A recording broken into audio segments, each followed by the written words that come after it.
This is Hannibal here from the HannibalTV.com with a daily wrestling news update for you. Smackdown, their early rating was the usual zero point 0.5 last night. WWE's Alexa Bliss said she's happy that Logan Paul's pig was rescued. And for anyone that doesn't know that story, apparently Logan Paul moved to Puerto Rico a while ago, and he used to have a pet pig that appeared in a bunch of his videos. But somebody found this pet pig that was not very well taken care of, to say the least, and called Logan Paul out on it and made a big deal about it. So now this pet pig has been rescued. And speaking of Logan Paul, he is a strong rumor to be back from his injury in time for the Royal Rumble. Apparently, according to Slam Wrestling, one of the big Canadian news sites that used to be affiliated with Sun Media, isn't anymore from the best of my knowledge. Apparently, a lot of the people interested, or the entities interested in purchasing WWE, don't have any interest in keeping Vince around if it's purchased. So that would probably eliminate them if he has final say on who buys them, which he does.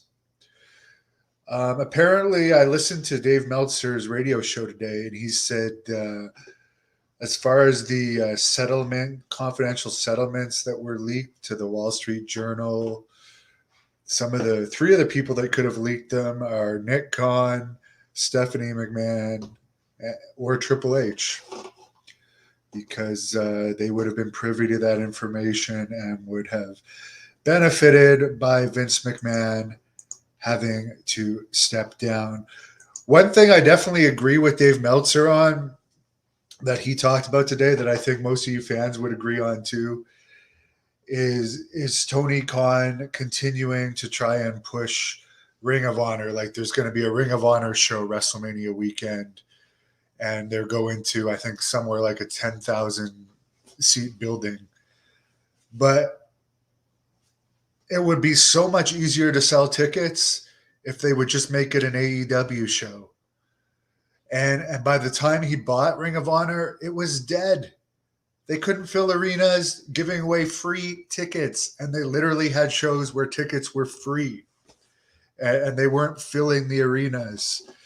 And he would rather promote shows of a company, of a brand that is less known and doesn't have a TV deal, than for instance, have an AEW show WrestleMania weekend in a 10,000 seat building. That would be much easier to sell out.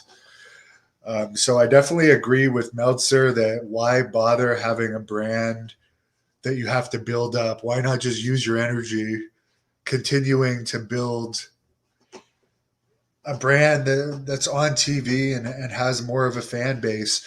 Whereas it's not like they're getting any non-Smart Mark fans for Ring of Honor.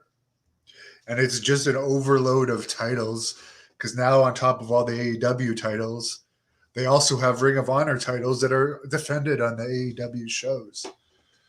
So I can only imagine that it's because Tony Khan was a big Ring of Honor fan. And Meltzer also brought up in his radio show today that both Tony Khan and Triple H, in charge of creative for both of those companies, aren't doing it for the money. They could never work again if they wanted to. They're running it because they love it, whereas promoters 30 years ago were running it to make money. So that really made me think wrestling was way more entertaining 30 years ago when people actually needed to make money.